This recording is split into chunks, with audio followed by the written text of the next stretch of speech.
Estamos no livro de Ruth, falando sobre a fidelidade de Deus em conduzir nossas vidas.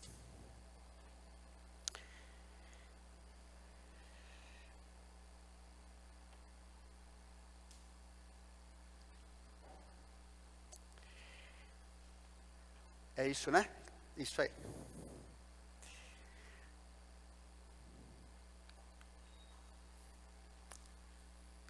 Aí, no primeiro capítulo, não do livro inteiro, né? Mas que a gente está dividindo nesse livro que ele foi escrito em formato de uma novela, dentro do conceito judaico. No primeiro capítulo nós vimos, versículo de 1 a 5, que a fidelidade de Deus à sua palavra traz consequências a quem o despreza. Nós vimos também, considerando como um segundo capítulo, versículos 6 a 10, que a fidelidade de Deus à sua palavra é a direção a quem obedece. E hoje, vamos ver aqui. Hoje,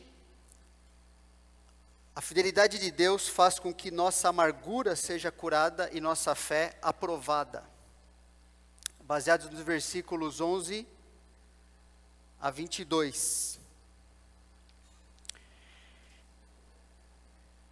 Se eu for falando e não estiver passando ali atrás, só dá um toque, tá bom? Porque eu não estou com o monitor aqui. Ok. Algo que a gente tem que entender é que no sofrimento, nossa amargura contra Deus pode ser curada. Que é a situação que a gente vê ali na vida de Ruth.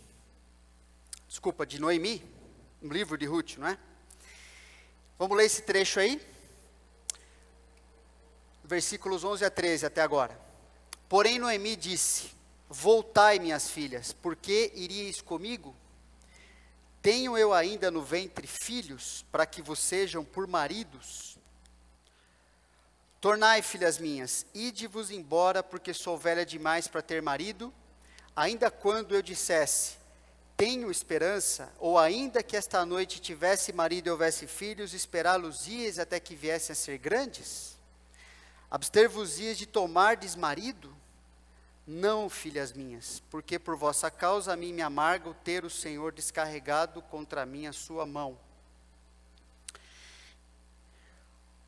Noemi percebe que está insistindo, ela já vinha fazendo isso, mas já está insistindo com suas noras, que ela trata como filhas. Já percebeu na outra mensagem que elas têm um relacionamento muito bom, de interesse verdadeiro. E ela está insistindo para que elas parem de acompanhá-la, mas que permaneçam na sua terra, para que possam casar, fazer suas vidas, porque Noemi está falando o quê? Eu não tenho esperança, né, de oferecer nenhuma condição melhor para vocês, nem algo que vai dar segurança. A gente viu outra vez que o casamento, naquela época, dado todo o contexto, para a mulher, era provavelmente a única forma de segurança, ou permanecer na casa dos seus pais, ou na casa do seu marido.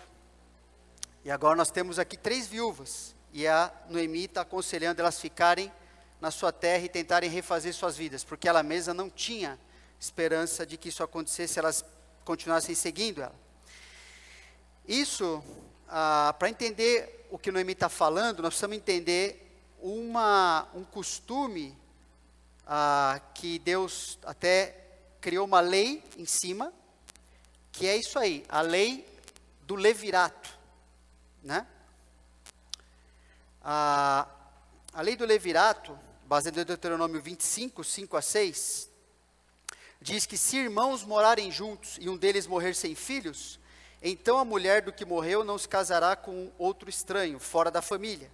Seu cunhado a tomará e a receberá por mulher, e exercerá para com ela a obrigação de cunhado. A palavra levirato vem de cunhado, a palavra levir no hebraico é cunhado, por isso esse nome.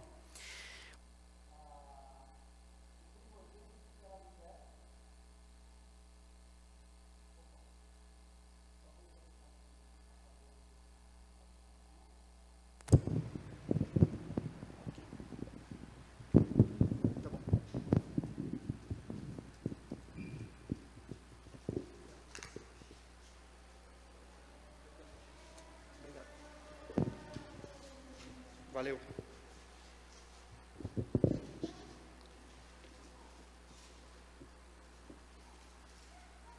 Ok? Vou ler de novo o trecho, tá bom? Se o pessoal está tentando arrumar aqui, agradeço. E às vezes os equipamentos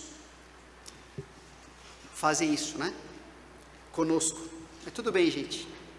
Quando eu penso que a igreja do Senhor Jesus, no melhor, no tempo talvez mais difícil, que foi o seu início, né?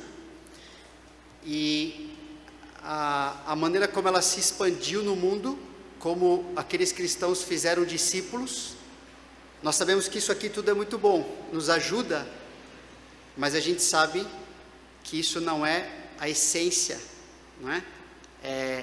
Graças a Deus, nós podemos participar da grande comissão, pregar sua palavra, e Deus vai achar o meio que Ele quiser, seja mais ou menos tecnológico, mas Deus vai cumprir a sua vontade nesse mundo. Mas eu agradeço, porque a gente tem equipamento, tem uma equipe, e eu sei, gente, foge do controle às vezes, o que esses irmãos fazem, se dedicam, eu sei que é bastante trabalho. Então vamos ler de novo o trecho que fala sobre essa questão do levirato, ok? Se irmãos morarem juntos e um deles morrer sem filhos, então a mulher do que morreu não se casará com outro estranho, fora da família. Seu cunhado a tomará e a receberá por mulher, e exercerá para com ela a obrigação de cunhado. O primogênito que ela lhe der será sucessor do nome do seu irmão falecido, para que o nome desse não se apague em Israel. Então essa lei fazia com que a linhagem e a herança familiar fossem garantidas pelo casamento de um irmão com a viúva do seu irmão falecido. O primeiro filho nascido dessa união era considerado filho do irmão falecido, e por isso que acontecia, ele recebia o direito, a terra, a herança, propriedade ali, o nome da família se perpetuava. Lembra que numa cultura como Deus estabeleceu ali para Israel, a posse de terra, né, e a posse de terra estava ligada à linhagem de certa família. As tribos não se misturavam, deixa determinado regiões para cada uma, para cumprir certos propósitos ali, em volta do culto, inclusive a Deus. Então, isso era uma forma de proteger essa linhagem familiar, e evitar que a propriedade, tudo que Deus estabeleceu, fosse perdido pelas situações que aconteciam. Agora, Noemi não tem nenhuma esperança desta lei servir a sua situação, servir as suas noras, por exemplo, por 3 motivos. Ela fala aí, né? No que ela falou antes, lá no trecho que a gente leu. Noemi não estava grávida, ok? Ela falou para elas: olha, eu não tenho nada, não estou esperando o neném, portanto não posso dar marido a vocês. Noemi não podia engravidar novamente, também é outro motivo. Então, além dela ser viúva, ela falou: eu sou idosa, né? Já passei da idade de gerar filhos, então não tenho expectativa disso acontecer. E ela fala um terceiro motivo: mesmo se eu casasse, engravidasse, tinha que ter filho homem, né?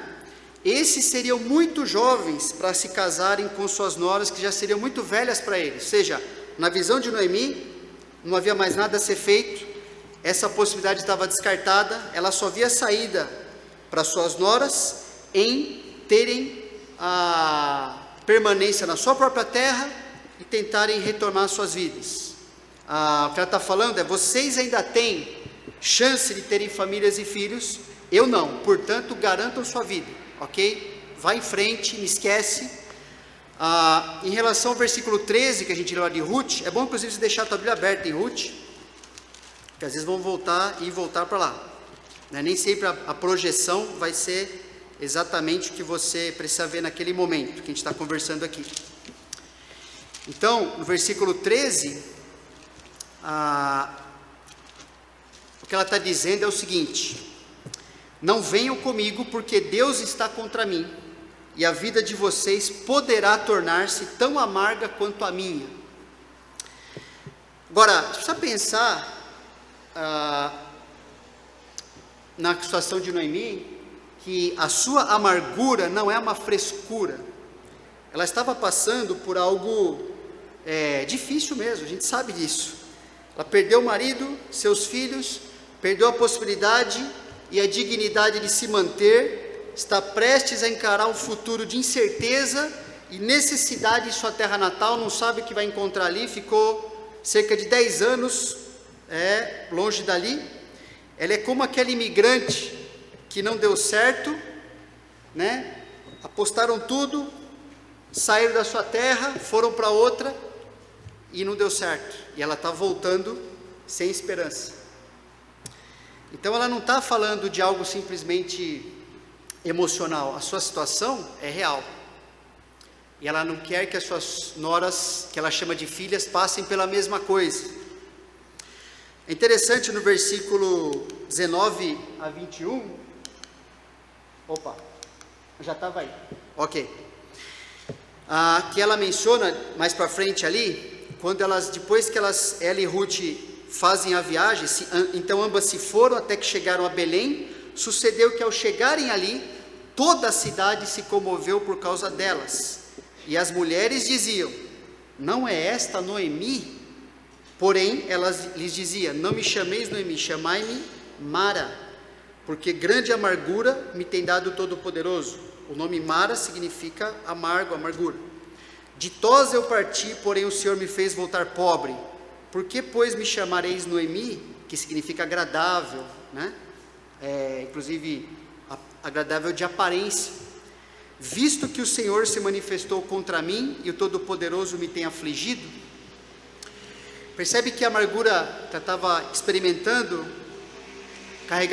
ela carregava em si mesma marcas tão intensas do seu sofrimento, a ponto da cidade toda olhar para aquilo, se mobilizar, e Noemi, até na sua aparência, se tornar uma pessoa meio irreconhecível. Por isso que eles falam: não é esta Noemi? Assim, o que aconteceu com ela? Ela está meio irreconhecível por causa de tudo que ela estava passando. Então a gente precisa entender que às vezes isso não é uma história de Noemi, lembra? Estamos falando desde o começo das mensagens que isso tem a ver com a nossa história. Às vezes a nossa vida pode se tornar algo muito difícil, e a gente entrar numa situação dessa, e até assim, coisas que a gente tinha uma certa segurança, ou situações que eram de alegria, tudo isso vai por água abaixo. Essa é a vida normal, é a vida comum nesse mundo. Isso de fato acontece, não é uma historinha na Bíblia que está lá olha, aconteceu com Noemi. Agora, o que é importante a gente lembrar: na amargura contra Deus, nossos pensamentos, sentimentos e julgamentos, eles acontecem de 3 formas. Porque a hora que a gente começa a passar uma situação difícil, e Noemi sabia que aquilo vinha de Deus, o nosso coração, ele tem a tendência de falar: bom, então, ele tem a tendência de se voltar contra Deus, como se naquela situação, a gente vai entender, Deus estivesse fazendo uma série de coisas, mas que não houvesse propósito para o nosso bem. Primeira coisa que acontece, e não estou falando que uma vem exatamente atrás da outra, porque a nossa vida tem uma complexidade, né? Então, nós não somos robôs. Mas uma coisa que acontece em nossos sentimentos, nossos pensamentos, e até o julgamento das situações em relação a Deus, é autopiedade. Ou seja, quando a gente junta o que Noemi falou aqui, e o que ela estava falando para suas noras, todo esse ensino nos mostra que Noemi está enxergando algo que nós também enxergamos a respeito de nós mesmos muitas vezes. O meu sofrimento é insuportável, ou ele é maior que o dos outros, e especialmente eles definem quem eu sou. Percebe? Noemi, começou a determinar a sua identidade pela sua amargura. Lembra que o nome no Antigo Testamento tinha muita ligação com o que a pessoa era, o que ela estava enfrentando num certo momento da sua vida. Por isso que Deus fala, ó, agora coloca esse nome nessa pessoa, agora essa pessoa se chama isso. Então, é para haver uma identificação. É interessante, a cultura indígena que a gente viveu lá em dos Yanomamis, eles fazem a mesma coisa. Eles vão dando nomes para a mesma pessoa, conforme vai acontecendo coisas na vida dela. E é isso que Noemi está pedindo. Falou assim, olha, esquece aquela pessoa agradável, eu quero que vocês me definam a partir de agora, pela amargura que eu estou vivendo. Me chama de amarga. Me chama de alguém que está vivendo uma vida muito difícil, muito ruim. E as pessoas do nosso mundo também, ao passar por coisas assim, elas muitas vezes aceitam esse tipo de rótulo, ou elas adotam esse rótulo para si mesmo, permitem que os outros a tratem dessa forma, como se toda a sua vida tivesse sido marcada somente pelas dificuldades que enfrentam. Quando isso acontece, você não vai sair da amargura. Se isso permanecer, se você começar a se definir por aquilo que está acontecendo, mesmo a situação difícil, muito provavelmente você vai passar a vida inteira fazendo isso. E Noemi estava entrando nessa situação. Mas o que Deus diz na sua palavra? Sede sóbrios e vigilantes, o diabo, vosso adversário, anda em derredor como leão que ruge, procurando alguém para devorar. Resisti-lhes firmes na fé, certos de que sofrimentos iguais aos vossos estão se cumprindo na vossa irmandade espalhada pelo mundo. A situação da nossa vida não acontece só conosco, a nossa não é pior do que os outros, e isso não define a nossa vida. O que define a nossa vida é a identidade que nós recebemos do Senhor Jesus, e Ele, por causa disso, vai cuidar de nós, mesmo que a gente esteja passando uma amargura de causa verdadeira, real. E a gente não pode entrar nesse quartinho escuro de achar que não, a minha situação é única, ok? Porque a gente joga fora a esperança de Deus usar aquilo para nos tratar.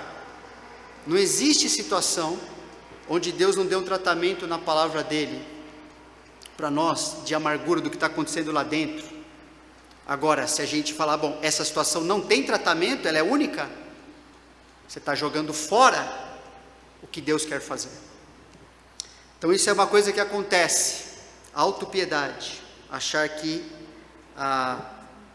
é única, achar que a minha é maior do que os outros, e que agora a minha vida tem que ser definida por causa disso. Outro pensamento ou sentimento que acontece na amargura nossa em relação a Deus é auto-engano. Ou seja, o meu sofrimento significa que Deus está contra mim, ou não sabe o que está fazendo, ou significa que minha vida será pior daqui para frente. Bom, se está acontecendo isso, daqui para frente vai ser pior.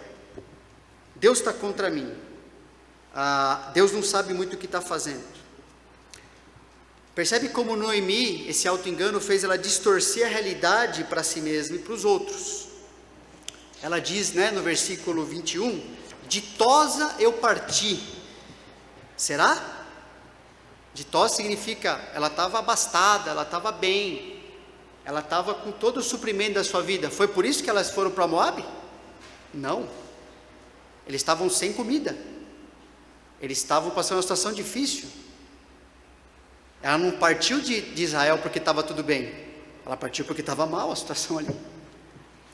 Porém o Senhor me fez voltar pobre, porque pois me chamais Noemi, visto que o Senhor se manifestou contra mim, o Todo-Poderoso me tem afligido. Parte do que ela está falando é verdade, mas parte não é. Ela não saiu abastada, ok? A gente sabe disso, ela foi para lá porque a família estava numa pior. Agora, ela estava voltando para sua terra, apesar de ela estar pobre, ela estava voltando para sua terra, por quê? Porque ela ouviu que Deus estava suprindo de novo o povo, e ela não menciona isso aqui. Não é interessante? Porque o coração está auto-enganado, ela não está enxergando exatamente a realidade. A amargura permanece no nosso coração enquanto a gente acredita que Deus está fazendo algo porque nos odeia e não porque nos ama. Agora é difícil, não é isso, pessoal? Passar por coisas difíceis porque Deus nos ama não é uma coisa que a gente gosta. Mas Deus diz o que na sua palavra? Ora, o Deus de toda graça, que em Cristo vos chamou à sua eterna glória, depois de terdes sofrido por um pouco, Ele mesmo vos há de aperfeiçoar, firmar, fortificar e fundamentar. A gente não tem tempo de ver o que significa cada verbo daqui que ele coloca. Uma vez eu fiz estudo, é muito interessante. Mas percebe? Depois de ter sofrido um pouco, por que Deus está fazendo aquilo? Para cumprir esses 4 verbos aí. E por que Ele está fazendo isso na nossa vida, cumprir esses 4 verbos? Porque Ele nos chamou em Cristo, Ele nos ama, e por isso que Ele está fazendo o que Ele está fazendo na nossa vida. Mas o nosso coração se engana no meio de uma situação, principalmente quando a gente está amargurado contra Deus. E finalmente, outra coisa que acontece é uma autoajuda. O meu sofrimento é problema meu, portanto tenho que enfrentá-lo sozinho, ou segundo o que eu mesmo sou capaz de ver ou fazer. Noemi não estava enxergando muito as bênçãos de Deus, que Deus estava dando a ela. Se ela estava fazendo uma viagem, pessoal, significa que Deus estava cuidando dela ou não? Ela estava retornando à sua terra, porque Deus estava abençoando a sua terra novamente. Ela foi protegida numa viagem. Imagina 2 mulheres partirem ali, numa viagem de cerca de 10 dias, terreno cheio de problemas, assalto, um monte de coisa, e elas chegaram na sua terra. Especialmente, Deus estava mostrando para Noemi que ela não estava sozinha. Como é que Deus mostrou isso para ela? Através do amor leal, da fidelidade de Ruth. Deus colocou uma pessoa na vida dela, e a gente vai ver daqui a pouco como é que isso aconteceu, né? Agora, a amargura permanece em nossa vida porque acreditamos que se Deus vai nos abençoar naquela situação difícil, Ele irá nos dar a mesma vida que tínhamos antes da dificuldade. Mas se for assim, por que Deus faz a gente passar dificuldade? Deus não quer simplesmente, eu estou passando por uma situação difícil, e eu perdi certas coisas. O interesse de Deus não é simplesmente devolver, olha Deus, me dá aquela vida que eu tinha antes, está tudo certo, o Senhor não mexe comigo, eu fico feliz, é só isso que eu preciso. Errado. Deus não quer fazer com que a gente tenha percebe, toda aquela dificuldade, para voltarmos à vida que a gente tinha antes, baseado até em certa segurança que Ele eliminou da nossa vida. Ele quer transformar a nossa vida, nos dar uma vida mais madura, e Ele vai usar aquela dificuldade para mostrar que aquilo que a gente achava importante, podia até ser, mas não é assim, sem aquilo eu não vivo. Deus quer nos levar para outro estágio de crescimento, e outro estágio de crescimento. Então, a gente tem que tomar cuidado, porque a amargura vai permanecer no coração contra Deus, se a gente continuar batendo o pé, que enquanto o Senhor não fizer exatamente o que eu quero, que minha vida volte a ser o que eu quero, eu não vou ficar bem. Deus está fazendo outras coisas na nossa vida, entende? Não necessariamente nos voltar a dar tudo exatamente como a gente tinha antes. E a gente não sabe o que a gente precisa mais, Ele sabe. Amém? O que Deus diz na sua palavra? Trecho muito conhecido. Mas não vos sobreveio tentação que não fosse humana, mas Deus é fiel. Mesma palavra que a gente está falando bastante lá no Antigo Testamento. E não permitirás que sejais tentados além das vossas forças, pelo contrário, juntamente com a tentação, vos proverá livramento, de sorte que a possais suportar, atravessar aquilo, não com a sua autoajuda, mas com aquilo que Deus for colocando na sua vida, para que você atravesse aquilo, e Ele sabe o que a gente precisa. Então, assim como Noemi, às vezes a gente enxerga que o Deus como todo-poderoso, não está usando o seu poder para cumprir o bem que Ele nos prometeu. A gente está enxergando dessa forma. Por quê? Porque a gente está achando que Ele tem que fazer o que eu quero, mas o fato é que Ele está. O problema é que não conseguimos enxergar tudo.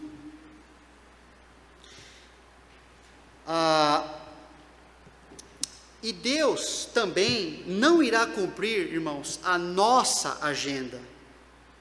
E Deus não vai pedir muitas vezes a nossa permissão, muito menos Ele vai pedir o nosso conselho sobre o que é melhor para nós, porque Ele não precisa disso. Eu não posso ajudar Deus em nada do que Ele está fazendo na minha vida, Ele sabe o que está fazendo. O real motivo do desânimo e amargura é uma crença desequilibrada na relação entre a soberania e a bondade de Deus. É acreditar que se Deus tem o controle de tudo o que nos acontece, e estamos experimentando mal, isso significa que Deus não é bom, ou não irá promover o nosso bem por meio daquela situação ruim. E assim desanimamos e nos revoltamos em relação a Deus, buscando soluções falsas em falsos deuses. Essa é a sequência, esse desequilíbrio, em achar que se Deus é soberano e Ele é bom, Ele tem que fazer o bem que eu quero para mim, e não que aquela situação ruim vai me dar o bem que eu preciso. Agora, a cura da nossa visão distorcida, da amargura contra Deus, passa por dois aspectos. Primeiro, a difícil situação em nossa vida vem de Deus cumprir sua palavra. Precisamos reconhecer, entender, aceitar isso aí.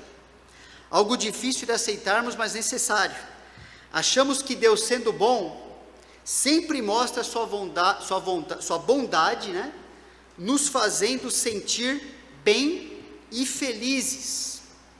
A gente acha isso, pressupõe isso, porque achamos que o centro da nossa vida somos nós mesmos, e nossos planos, e não Deus, e o que Ele está fazendo em nós, né? Mas a Bíblia mostra o contrário. Deus fala: vede agora que eu sou, eu somente, mas nenhum Deus além de mim. Eu mato e faço viver, eu firo e eu saro, e não há quem possa livrar alguém da minha mão. Disse-lhes: aplicai o coração a todas as palavras que hoje testifico entre vós, para que ordeneis a vossos filhos que cuidem de cumprir todas as palavras dessa lei, porque essa palavra não é para vós outros coisa vã, antes é a vossa vida, e por esta mesma palavra prolongareis os dias na terra, a qual, passando o Jordão, ides para possuir. Deus está por trás de tudo o que nos acontece, porque assim nós podemos recorrer a Ele, para examinarmos, corrigirmos a nossa vida pela palavra de Deus. Deus nunca é a causa do mal moral, do pecado. Lá Tiago 1,13 fala sobre isso, que Deus não tenta nem causa mal moral a ninguém. Deus não faz ninguém cair no pecado, mas Deus sempre é a causa do mal disciplinar.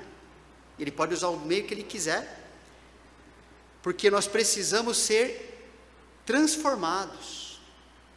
Então, é impossível, é irreal, é uma fantasia achar que nessa vida nós passaremos ilesos a coisas difíceis, porque Deus vai usar isso como ferramenta, chamando a nossa atenção, nos mostrando que precisa ser corrigido, e a gente tem uma opção de seguir a sua palavra, e Deus faz isso tudo, lembra, porque Ele é fiel à sua palavra, Ele prometeu que usaria isso, porque nós precisamos disso.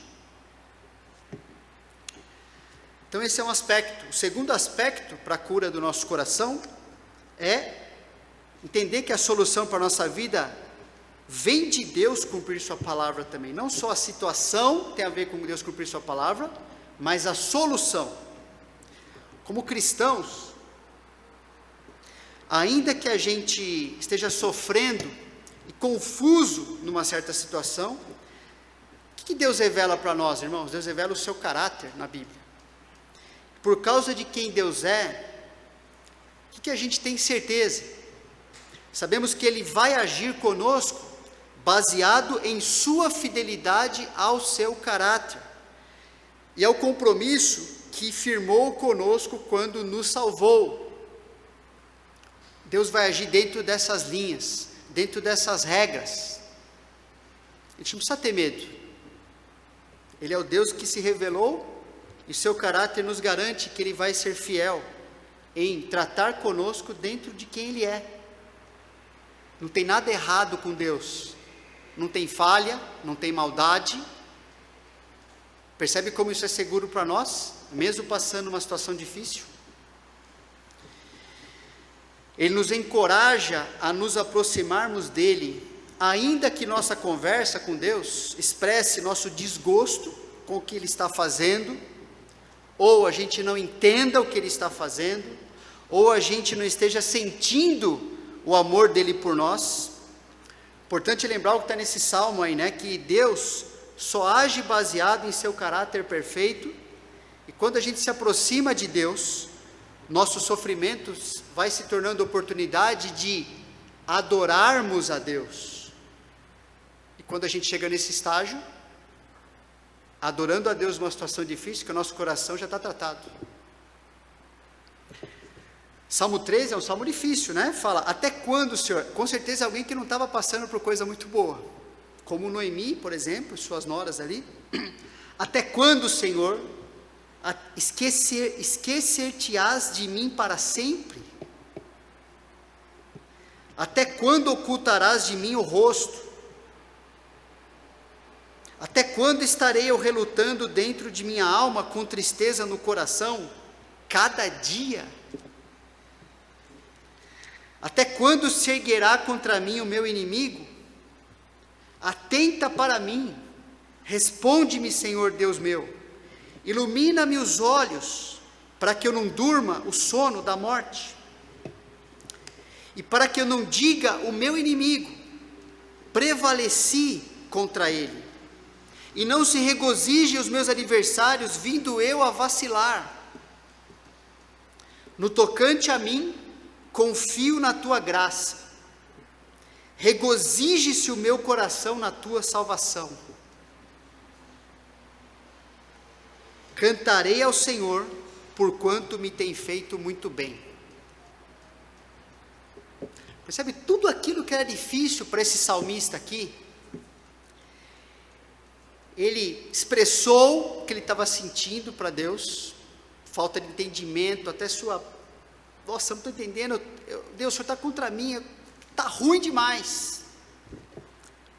Mas é interessante como tudo, percebe como tudo isso canalizado, a sua resposta de adoração a Deus, e tudo é canalizado para o fato de que ele confia na tua graça. Sabe qual é a palavra graça que está aqui? A mesma que a gente tem visto nesse livro. O amor leal, a fidelidade de Deus, o compromisso que Ele assume nesse pacto de cuidar daqueles que são seus. Regozije o meu coração aonde? não na mudança de situação, que pode até ser muito bom, gente. Deus sabe que às vezes é bom, mas não vai tratar o coração se a situação mudar. O que vai tratar nosso coração é a gente se regozijar na nossa salvação, porque isso garante para nós o que Deus está fazendo na nossa vida.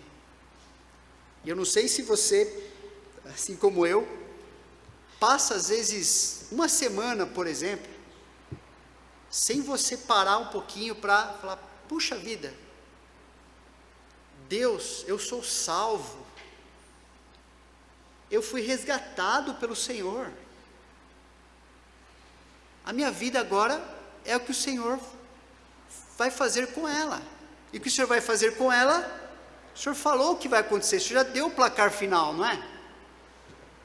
E precisa parar, pessoal, para canalizar a nossa vida até chegar nesse ponto, regozijar-se na sua salvação. Pega o livro de Romanos qualquer hora, tarefa, né? Vai lendo ali, e lembra que aquilo tem a ver com o que Deus fez na sua vida, se você é cristão. Tudo que Deus fez, todo o movimento universal, para alcançar você, trazer você para perto dele. Duvido que você não vai chegar no capítulo 11 como Paulo, se você é um cristão, e cantar aquele hino que Paulo cantou, né? Oh, profundidade da riqueza e da sabedoria. Como é que Deus, o Senhor é fantástico ter feito isso aí. E o Senhor fez isso para mim.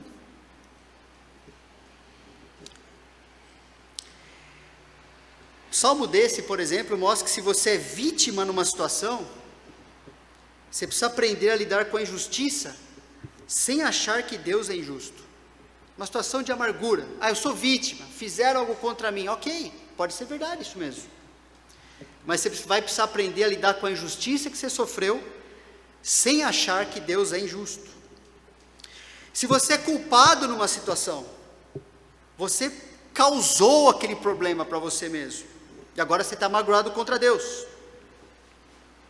Você vai precisar aprender a lidar com as consequências do que você fez, acreditando que Deus é bom, mesmo te dando aquelas consequências. E se você está lutando entre as duas condições, que é o que é mais provável para mortais como nós, você vai aprender a reagir conforme cada uma delas. E algo muito importante é entender que Deus coloca numa situação onde foi o pior, você também, pequenininho, mas causando problema. Bom, voltou, tá vendo? Uma boa repreensão na hora certa, faz. Mas no pior momento de calamidade de Israel, Jeremias vê toda aquela destruição em todos os níveis, né? Coisas absurdas, injustas. E ele escreve para nós, essa mesma palavra que é usada, palavra hesed, a aliança, né? Essa fidelidade de Deus, ele fala: as misericórdias do Senhor são a causa de não sermos consumidos, porque as suas misericórdias não têm fim. Pois ainda que entristeça alguém, usará de compaixão segundo a grandeza das suas, mesma palavra, misericórdias. Estou juntando dois versículos aqui, né? É isso que Deus faz. Mesmo no momento mais difícil, os nossos pecados, irmãos, não nos afastam de Deus. Está ouvindo? Os nossos pecados não nos afastam de Deus, se os confessarmos e se nos arrependermos. Não vai ser o pecado que vai acabar com a sua vida, mesmo que você for culpado naquela situação toda que você está enfrentando. Se você se achegar a Deus, reconhecer e der passos que Ele quer que você dê para mudar, você não vai precisar apelar para a sua autoajuda, seu jeitinho de resolver nada, que não vai resolver mesmo. Você não vai continuar vivendo no seu auto-engano, e você não vai estar vivendo segundo uma autopiedade, uma autocomiseração. Uma lição: Se acreditamos no que Deus diz sobre o seu relacionamento conosco, estamos no caminho de eliminar nossa amargura, não importa se somos vítimas das circunstâncias, se somos culpados pelas circunstâncias ou os dois. Agora, outro ponto interessante que a gente vê nesse trecho de Ruth, é que no sofrimento, nossa fidelidade a Deus pode ser aprovada. Baseado no versículos 14 a 18, então de novo choraram em voz alta. Orfa com um beijo se despediu de sua sogra, porém Ruth se apegou a ela. Disse Noemi, eis que tua cunhada voltou ao seu povo e aos seus deuses, também tu volta após a tua cunhada. Disse porém Ruth, não me instes, para que te deixes e me obrigues a não seguir-te, porque aonde quer que fores irei eu, e onde quer que pousares ali pousarei eu, o teu povo é o meu povo, o teu Deus é o meu Deus, onde quer que morreres, morrerei eu, e aí serei sepultada. Faça-me o Senhor o que bem lhe aprouver, se outra coisa que não seja a morte me separar de ti. Vendo, pois, Noemi que de todo estava resolvida a acompanhá-la, deixou de insistir com ela. Orfa finalmente se rendeu aos argumentos de Noemi.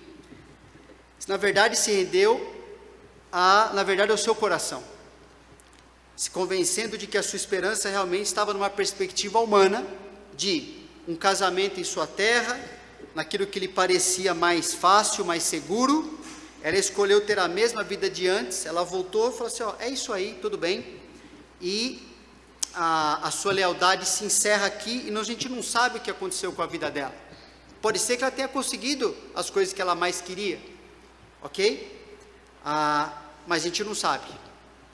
Ruth, a palavra usada aqui é que ela se apegou à sua sogra, e é a palavra interessante porque é a palavra usada lá em Gênesis 2:24, quando fala que o homem se une à sua mulher, ok? Ela grudou mesmo, ela fez um compromisso, ok? É a ideia desse compromisso definitivo e inquebrável, e ela diz a respeito disso nesse compromisso depois, que a gente vai ver.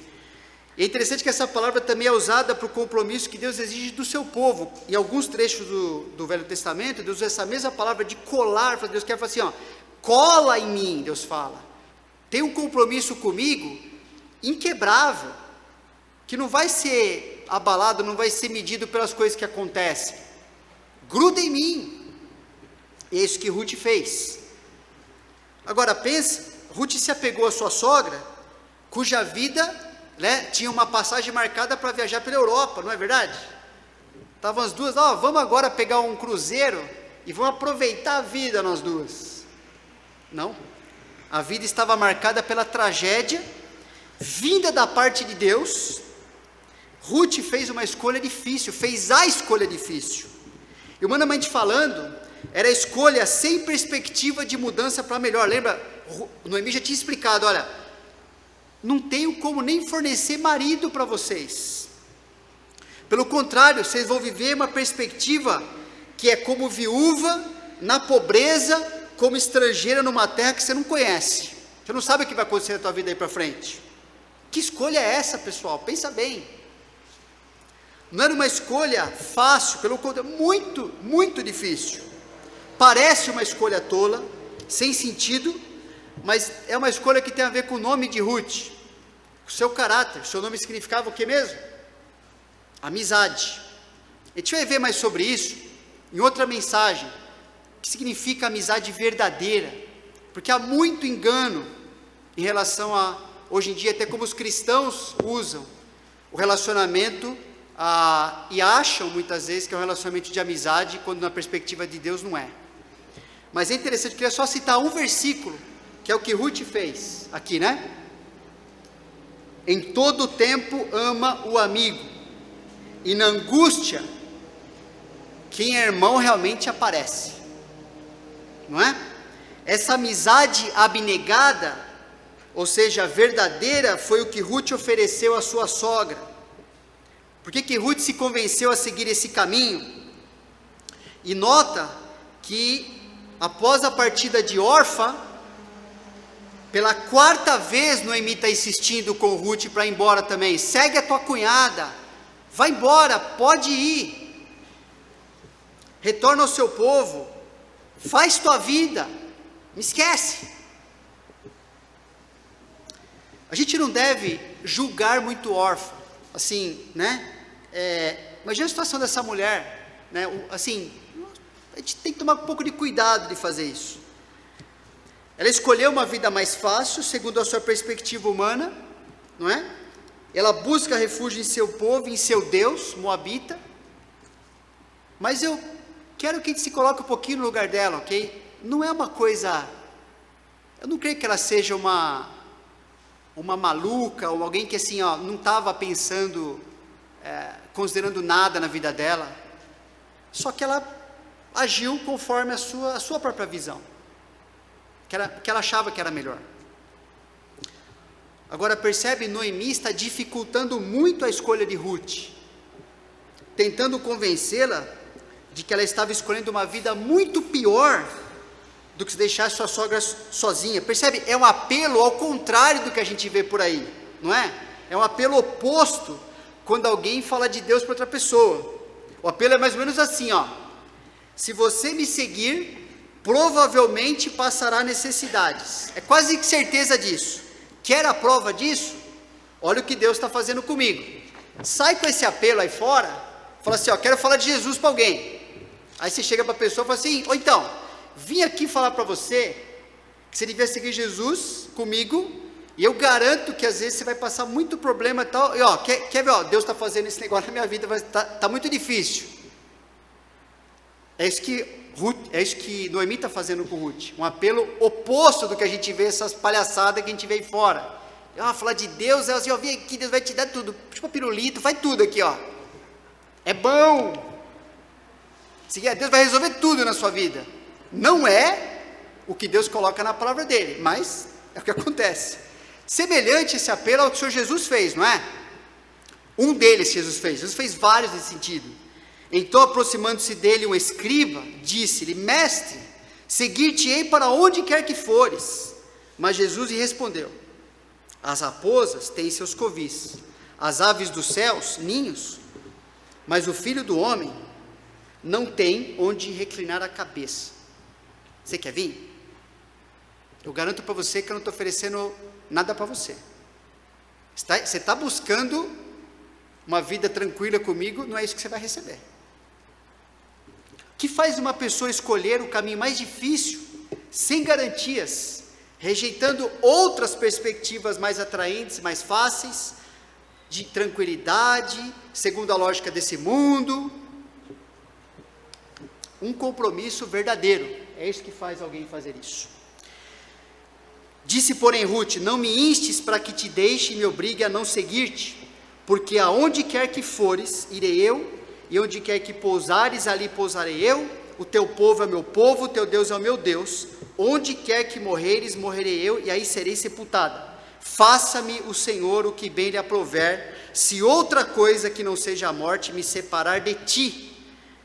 Vendo, pois, Noemi que de todo estava resolvida a acompanhá-la, então Noemi desistiu. E Ruth só falou uma vez. O segredo de Ruth é o compromisso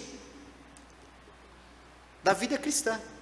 É o compromisso de não viver para si mesma, mas em viver por amor ao próximo e por amor a Deus. É isso que ela fez. Ruth mostra a seriedade de seu compromisso por meio dessas 5 decisões radicais. E compromisso, pessoal, nunca é de boca. Isso é fácil, não é? Quem que não quer? Jesus, quer. Eu sou teu amigo, assim, quer. Agora, compromisso é o que Ruth está falando, e a gente vai ver no restante do livro o que ela fez. Porque falar é fácil, pessoal. Mas ela decidiu radicalmente, e compromisso não tem como ser diferente a não ser com decisões radicais, que vão mudar a vida de quem se compromete. O primeiro compromisso que ela faz é esse: me comprometo a estar com você em qualquer situação. A situação de Noemi era desfavorável. Ruth sabia disso, e ela falou o quê? Eu vou estar com você nisso aí. Pensa, pessoal, na nossa tendência de construir uma reputação ou relacionamentos por meio daquelas pessoas que nos parecem mais populares, ou dos que podem nos ajudar a realizar os nossos desejos. Percebe? Ruth se comprometeu com alguém que não tinha nada disso para oferecer. Outro compromisso dela, outra decisão radical, o seu compromisso é: me comprometo a me submeter à sua família e cultura. Ruth era uma estrangeira, não sabia se seria discriminada pelo povo, pela família de Noemi. Ela sabia que o povo de Israel não era fácil. Pensa um pouquinho na nossa tendência de não aceitarmos que outros nos tratem diferente do que nós exigimos, ou dos direitos que achamos que possuímos. Não, eu não vou ceder nisso, eu prefiro assim, eu gosto assim, eu não aceito tal coisa, esse é um valor que é meu, não abro mão. A decisão do compromisso de Ruth teve que ser assim. Você, olha, eu vou seguir você, aí eu vou aprender como é que vive com você, vamos em frente. Outra decisão que ela tomou: me comprometo a cuidar de você até a morte, e mesmo depois que você morrer, eu vou continuar cuidando. Noemi seria cuidada até morrer, e teria a garantia de que seria sepultada e honrada após isso. É isso que ele fala no trecho, né? Eu serei sepultada ali, ou seja, eu vou acompanhar tudo o que acontece, mesmo depois que você for sepultada, eu vou permanecer ali, e ali mesmo que eu vou morrer também. Está preocupada com essa linhagem, está preocupada com essa família. Fala assim, ó, eu vou cuidar até o fim, tudo que eu puder fazer, eu vou fazer. Pensa a nossa tendência de querer que os outros nos sirvam, e quando eles não nos servem mais, eles nos servem, nossa visão.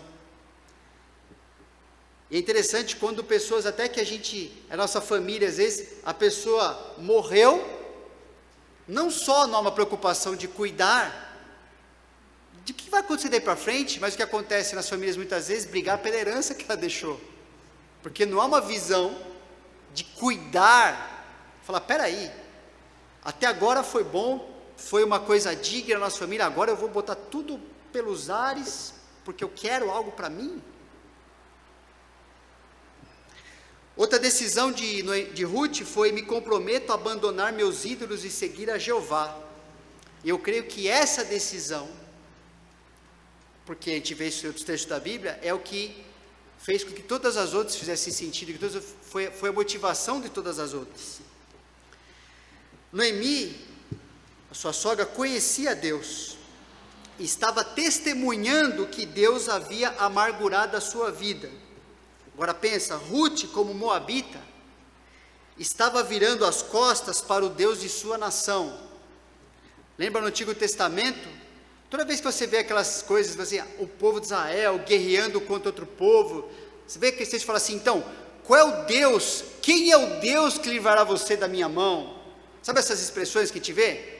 E eu procuro o Deus que... Por quê? Porque era o entendimento que cada nação, cada terra ali tinha o seu Deus particular.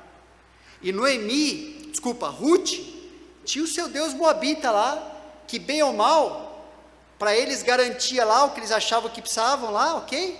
Tanto é que a família de Noemi foi para a terra moabita, inclusive Ruth está falando assim, ó, isso não me interessa mais, esse Deus para mim não é Deus coisa nenhuma. Jeová é a palavra que ela usa aqui, é Deus. Eu agora me comprometo a abandonar aquilo, toda a minha herança religiosa, não me interessa mais para nada, e eu vou seguir o seu Deus. Esse Deus é o meu Deus agora. Não estou falando que ela tomou a decisão nesse momento, mas ela expressou a sua decisão aqui. E lembra, uma coisa importante, falando na primeira mensagem, como moabita, lá em Deuteronômio 23:3 fala que o moabita não podia participar do culto dentro do templo. Ela sabia disso. Ela nem ia poder, às vezes, participar dos privilégios que todo judeu tinha ali em torno do Senhor. Mas ela falou: seu Deus é meu Deus, é esse que eu estou seguindo agora. Pensa a nossa tendência de querer seguir a Cristo, só até o momento em que Ele começa a mudar nossa vida e nos fazer desistir de nossos ídolos. Compromisso de Ruth seguir a Deus, diferente de compromissos que vemos hoje, não se baseava em aspectos visíveis que poderia ganhar. Não se baseava nisso. Isso é religião. Mas em ganhar a Deus em sua vida. É isso que ela está mostrando. Eu quero Deus. Isso é um testemunho de conversão genuína, irmãos. Lá em 1 Tessalonicenses, Paulo coloca para nós, falando de outros gentios que ele estava alcançando com o Evangelho, pois eles mesmos, no tocante a nós, proclamam que repercussão teve nosso ingresso no vosso meio, e como deixando os ídolos vos convertestes a Deus, para servirdes o Deus vivo e verdadeiro, e para guardardes dos céus o seu Filho, a quem ele ressuscitou dentre os mortos, Jesus, que nos livra da ira vindoura. Num certo sentido, órfã representa aqueles que pensam ter encontrado a Deus, ou tiveram algum contato, mas permanecem na mesma vida de antes. São os que ouvem o Evangelho, mas ante as dificuldades ou desejos pessoais, logo se escandalizam em volta às suas vidas, como se nunca tivesse ouvido outra realidade, ou tivesse conhecido a Deus, tivesse ouvido falar, e sua vida permanece da mesma forma que antes. Ruth não. Ruth representa aqueles que pela graça de Deus, são encontrados por Deus, e se comprometem a viver agora, seguindo a Deus, confiando, vivendo pela fé, enquanto Deus transforma as suas vidas. Por isso que suas vidas ganham propósito aqui e na eternidade. E Ruth, o último compromisso, uma decisão que ela toma é essa aí: me comprometo a manter esses compromissos. Ruth sabia perfeitamente que Deus estava por trás da calamidade que estava enfrentando. Portanto, ela sabe que poderia sofrer as consequências da vinda de Deus, ou não sabia? Sua sogra conheceu Deus e falou assim: ó, é Deus que está fazendo isso aqui, não é brincadeira esse Deus aí, Ele não está brincando com as pessoas, Ele, lembra que a gente leu? Eu dou a vida e eu tiro, eu faço a ferida e eu curo, não há Deus que possa fazer desfazer o que eu faço. E Ruth fala: faça-me o que este Deus quiser, se outra coisa que não seja a morte me separar de ti.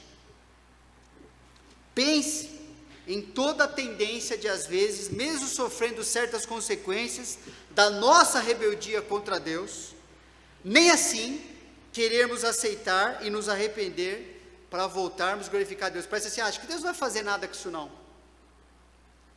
Ruth sabia que Deus faria sim, e mesmo assim ela falou: eu me coloco, se eu não fizer o que eu estou falando, eu coloco a minha vida para Deus fazer o que Ele quiser com a minha vida.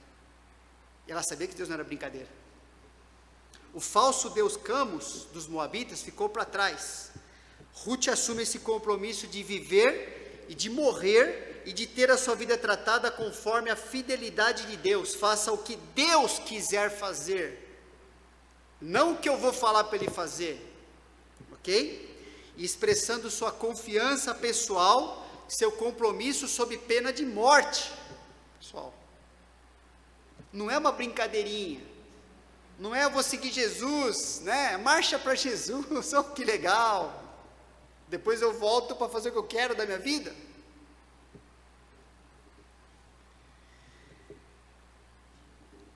Deuteronômio 10, 12 a 20, talvez é um trecho, talvez é um ensino que Noemi tenha passado para Ruth, talvez seja, tenha sido uma base do seu compromisso com Deus.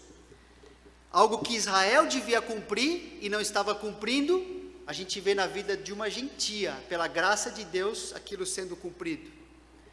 Agora, pois, ó Israel, que é o que o Senhor requer de ti, não é que temas o Senhor teu Deus, e andes em todos os seus caminhos, e o ames, e sirvas ao Senhor teu Deus de todo o teu coração e de toda a tua alma, para guardardes os mandamentos do Senhor e os estatutos que hoje te ordeno para o teu bem, não é para o mal, é para o bem.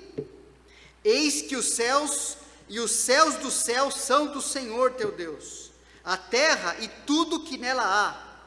Tão somente o Senhor se afeiçoou a teus pais para os amar, a vós outros, descendente deles, escolheu de todos os povos, como hoje se vê.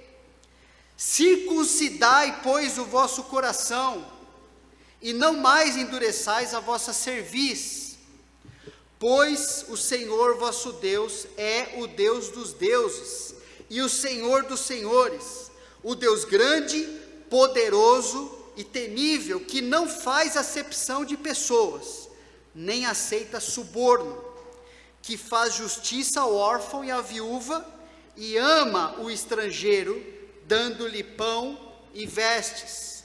Amai, pois, o estrangeiro, porque fostes estrangeiros na terra do Egito.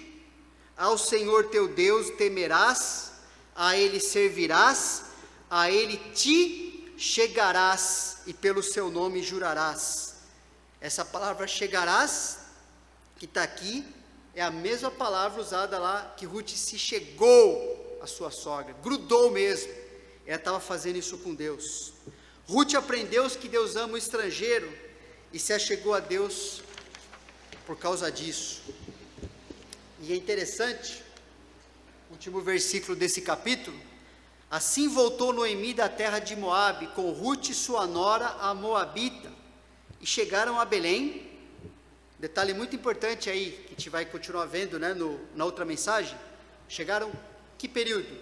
No princípio da colheita ali da cevada. Assim como nossa vida, um período difícil gera a expectativa de capítulos melhores, e é Deus, em sua fidelidade, que continuará agindo.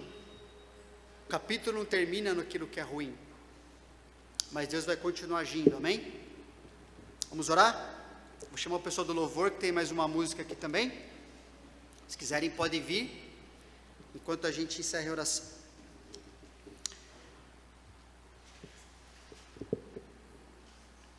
Senhor Deus, queremos te louvar pela tua palavra, porque o Senhor tem nos dado a tua palavra para aprendermos quem o Senhor é, e a partir de quem o Senhor é,